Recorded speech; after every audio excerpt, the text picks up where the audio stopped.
भैया हो राखी पे हैहा हो बहिना के ना भूलैहा हो। भैया हो राखी पे हैहा हो बहिना के ना भूलैहा हो। आवा भैया आवा बात न बनावा अपन बहिनिया के नहीं बहकावा। भैया हो राखी पे हैहा हो बहिना के ना भूलैहा हो। भैया हो राखी पे हैहा हो बहिना के ना भूलैहा हो।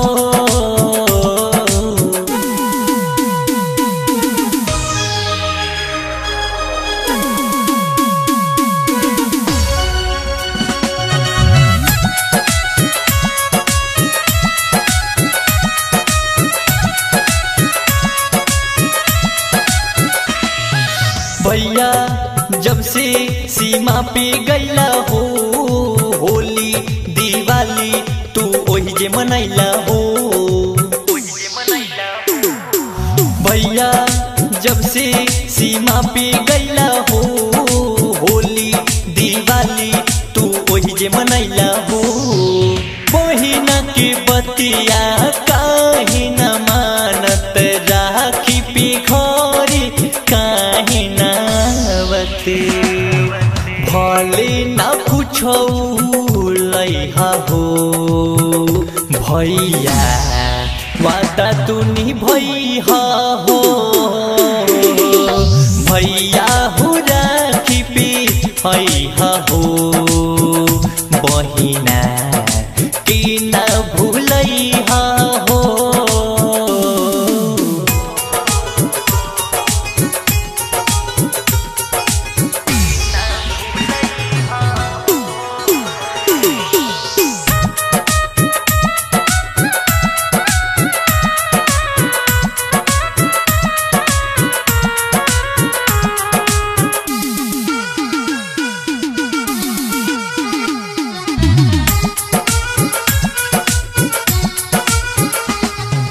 हमर भैया सीमा पे बड़े हो भारत के रक्षा के जिम्मा बड़े हो।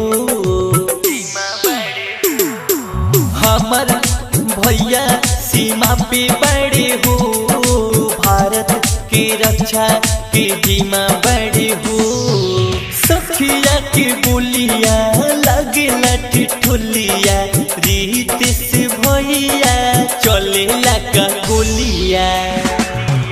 आशीष श्याम जी पैहा हो भैया परिसाल हैहा हो। मांगी दुआ खुश रहिहा हो।